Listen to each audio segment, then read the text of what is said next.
Михаил, мы знаем вас тоже как одного из активистов, который постоянно освещал процессы, в том числе по Владимиру Балаху. Мы узнавали подробности этих процессов именно от вас.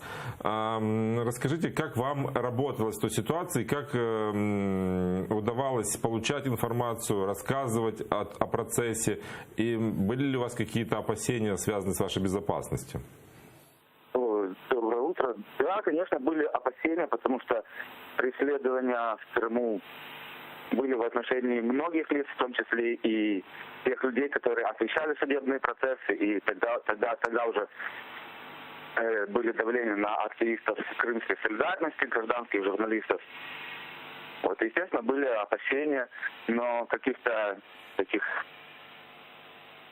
Были угрозы со стороны ФСБ во время пересечения границы, задержания, но чтобы где-то в суде никаких угроз у меня не было.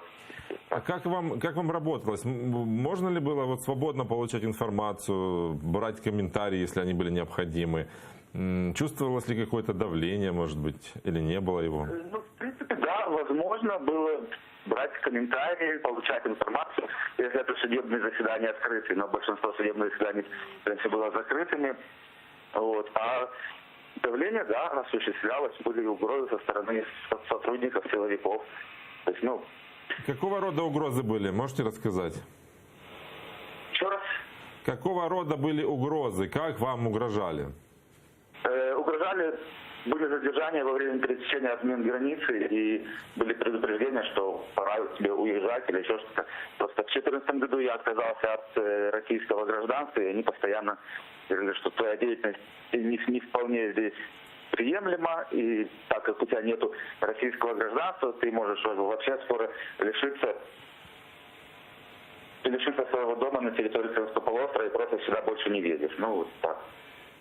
И я так понимаю, что именно эти угрозы послужили причиной вашему решению уехать из Крыма?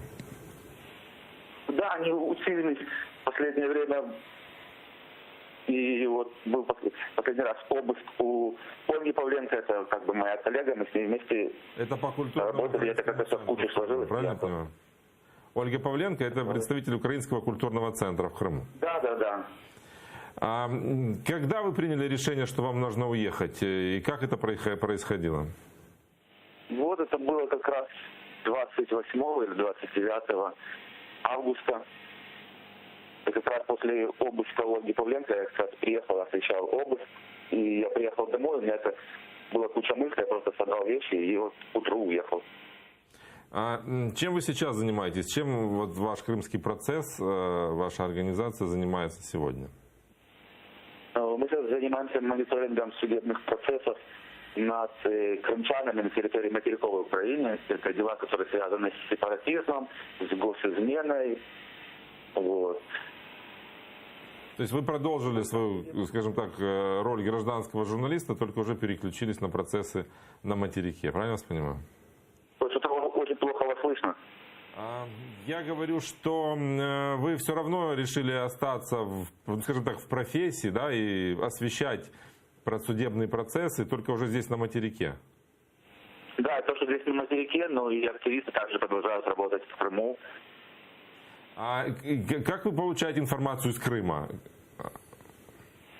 Есть группа лиц, которые там работают. Крымский процесс — это объединение лиц, это там несколько крымчан еще есть, остаются пока.